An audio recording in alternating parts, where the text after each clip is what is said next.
सोनम वांगचुक से जेपी नड्डा और जितेंद्र सिंह की मुलाकात की खबर ऐसे वक्त आई है जब पेपर लीक को लेकर दिल्ली का सियासी पारा हाई हो चुका है। कल प्रधानमंत्री आवास के बाहर राहुल गांधी धरने से अचानक दिल्ली में सियासी सरगर्मी तेज हो गई।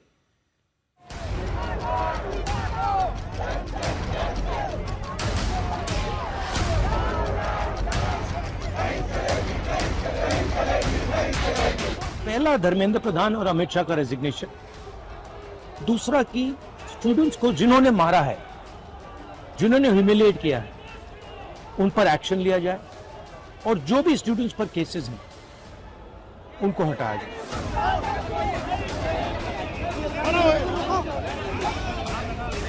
मंगलवार शाम के हाई वोल्टेज एक्शन के बाद देर रात लोकसभा में नेता विपक्ष राहुल गांधी ने ये बयान जारी किया। स्टूडेंट्स को जिन्होंने मारा है, जिन्होंने ह्यूमिलिएट किया है, संदेश साफ कि पेपर लीक को लेकर जारी बवाल अभी थमने वाला नहीं है।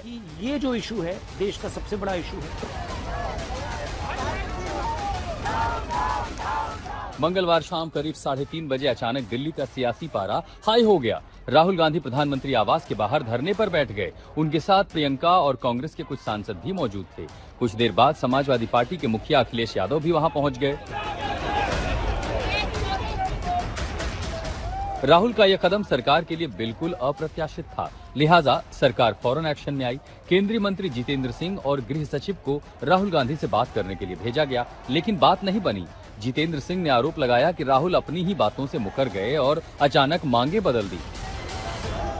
हमने जब ये बात वहीं पर राहुल गांधी जी के आगे दोबारा रखी तो बोले कि साहब मुझे तो शिक्षा मंत्री का इस्तीफा भी चाहिए। तो हमने कहा साहब अभी कुछ ही क्षण पहले आपसे बार बार जब पूछा गया कि आपका क्या मुतालबा है तो आपने ये कहा था कि अगर मुझे ये आश्वासन दिया जाए कि संसद में कांग्रेस पार्टी को भारत सरकार चर्चा करने देगी या करने के लिए तैयार है तो मैं तुरंत ये धरना समाप्त कर दूंगा। लेकिन अब आप अपनी बात से हट रहे हैं। तो बोले साहब ये तो मेरी मर्जी है, मेरी मांगें बदल चुकी हैं।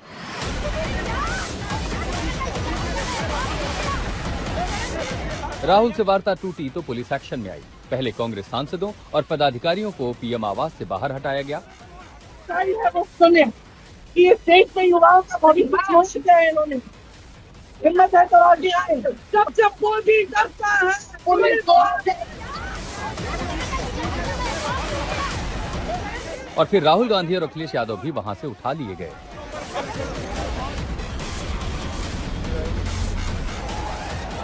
सभी नेताओं को कुछ घंटे बाद रिहा कर दिया गया, लेकिन राहुल गांधी ने जिस तरह से अति सुरक्षित और धरना प्रदर्शन के लिए निषिद्ध पीएम आवास के बाहर धरना दिया, उस पर सरकार में अब गहरी नाराजगी है।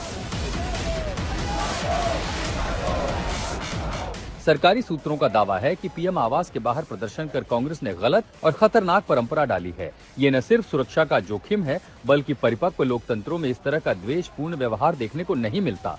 हमें नहीं भूलना चाहिए कि हमारे पड़ोसी देशों में क्या हुआ जब नेताओं के घरों को प्रदर्शन के दौरान निशाना बनाया गया। राहुल गांधी जी गंभीरता से नहीं लेते हैं, इस बात का आज पूरा उनके व्यवहार से दिखा। विरोध जब मर्यादा की हदों को पार कर जाती है तो अराजकता बन जाती है, और हम शुरू से कहते रहे हैं राहुल गांधी जी अराजकता के प्रतीक बनकर उभरे। कल का बवाल थम चुका है, लेकिन उससे जो गुबार उठा है उसका असर आज भी संसद के अंदर और बाहर दिखना तय है। दिल्ली से मौसमी सिंह, हिमांशु मिश्रा के साथ आज तक ब्यूरो। पीयूष मिश्रा मेरे सहयोगी जुड़ गए हैं इस वक्त तमाम जानकारी के साथ। पीयूष, सरकार का ये दावा है कि छात्रों को राहुल गांधी समेत तमाम कांग्रेसी नेता बरगला रहे हैं क्योंकि उनका स्टैंड ही क्लियर नहीं। पहले कुछ मांगे थी, फिर कुछ और मांगे हो गई। जंतर मंतर पर वो प्रदर्शन पर बैठे नहीं, सीधे प्रधानमंत्री आवास के बाहर बैठ गए। क्या वो सोनम वांगचुक से अलग हो गए हैं या फिर वो कॉकरोच जनता पार्टी का भी समर्थन नहीं कर रहे हैं? कुछ क्लियर नहीं है उनके एंड से।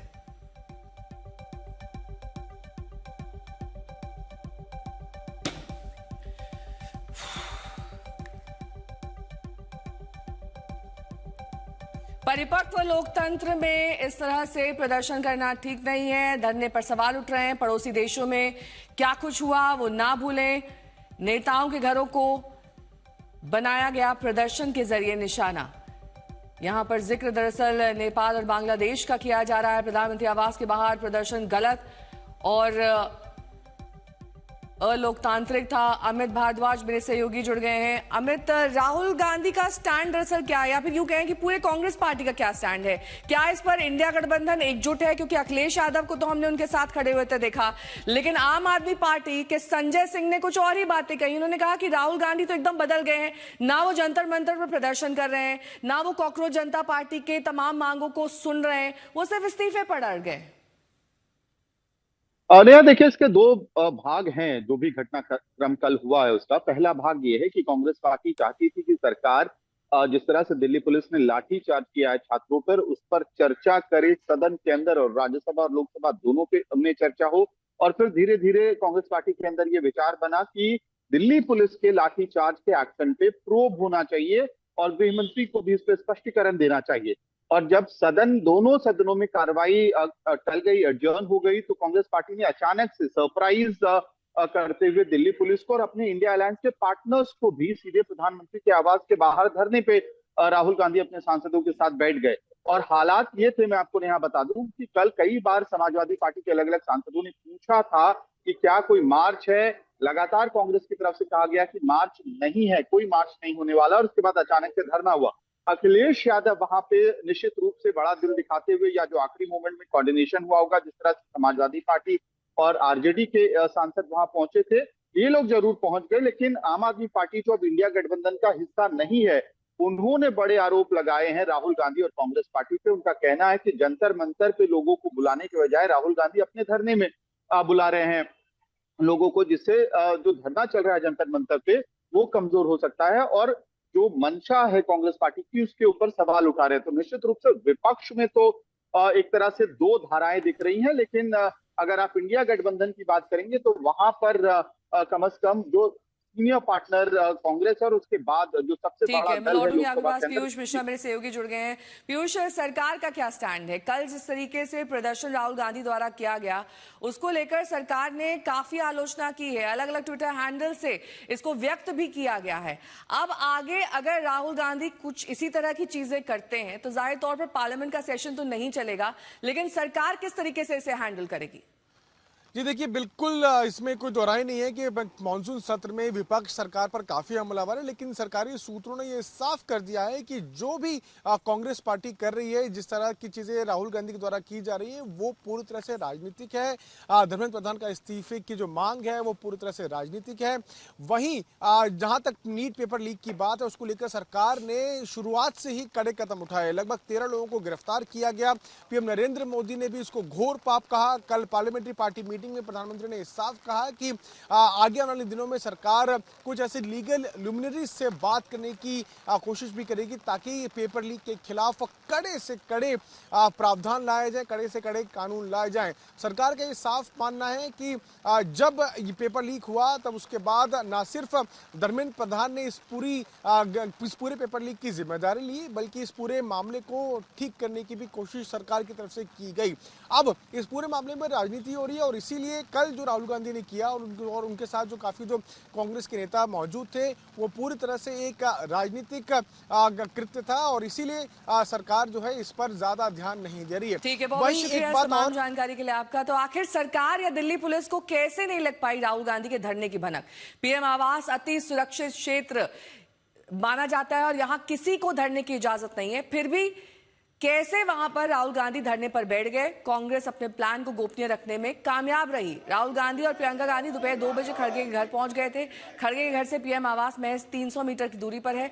राहुल के बाद धीरे धीरे कांग्रेस के तमाम बड़े नेता वहां पहुंच गए, और कल खड़गे जी का जन्मदिन था, ऐसा लगा सब कुछ सामान्य है, ये दोनों वहां पर उन्हें बधाई देने पहुंचे। लेकिन जब सब कांग्रेसी इकट्ठा हो गए तो राहुल गांधी और प्रियंका गांधी पैदल पीएम आवास की तरफ बढ़ चले।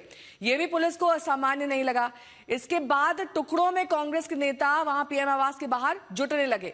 यही वजह है कि जब राहुल गांधी धरने पर बैठे, तब सरकार और पुलिस के मामले को गंभीरता से लिया गया।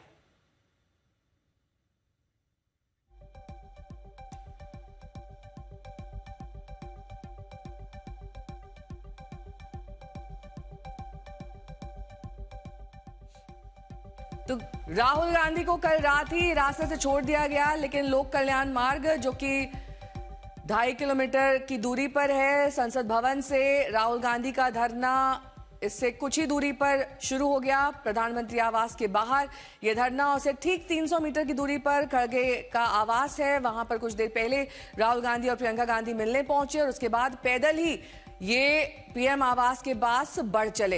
ये 10 राजधानी मार्ग की हम आपको तस्वीर दिखा रहे हैं ताकि आपको इस रास्ते का पता चल सके। ये 300 मीटर की दूरी दोनों ने पैदल ही तय करी और दोनों वहां पर जब पहुंचे उसके बाद धीरे धीरे करके तमाम कांग्रेस के नेता वहां जुटने लगे और इसने एक धरने का रूप ले लिया। जब राहुल गांधी पैदल जा रहे थे तब कुछ भी पुलिस को असामान्य नहीं लगा, लेकिन उसके बाद जब इस प्रदर्शन ने धरने का रूप ले लिया तो एक्शन लिया गया। तो राहुल गांधी को कल रात ही रास्ते से छोड़ दिया गया था। रिहाई के बाद राहुल गांधी प्लेटफॉर्म एक्स पर उन्होंने एक वीडियो संदेश पोस्ट किया है। राहुल गांधी ने वजह बताई कि उन्होंने क्यों पीएम आवास के बाहर धरने स्थल को चुना। Morning I went and met the speaker of the Lok Sabha and I said to him that it was important that we be allowed to debate what happened to the students the day before. The speaker said he needed to take permission from the government, but it was very clear to us in the hours after that there was no interest in the government of having a debate. तो हमने decision लिया कि हम prime minister के घर के सामने जाके धरना करें और जो स्टूडेंट्स की इशू है, जो देश के लिए सबसे जरूरी इशू है और जो उनके खिलाफ किया गया है, वो हम नेशनल अटेंशन में लाएं और प्राइम मिनिस्टर का घर के सामने जाके करें। तो राहुल गांधी के धरने में समाजवादी पार्टी के अध्यक्ष अखिलेश यादव भी शामिल हुए थे। उनको भी हिरासत में लिया गया। उन्होंने क्या मांगे रखी, उन्होंने क्या कुछ बयान दिया, आपको दिखाते हैं। हमारी मांग है सरकार से कि जो छात्रों की मांग है वो छात्रों की मांग को स्वीकार करें और जो मंत्री है और वो इस्तीफा दे दें या मंत्रिमंडल से हटा दें। ये दबाव जो है ये दबाव समझ में नहीं आ पा रहा है कि मंत्री क्यों नहीं हट रहे हैं। क्या दबाव है संगी साथियों का।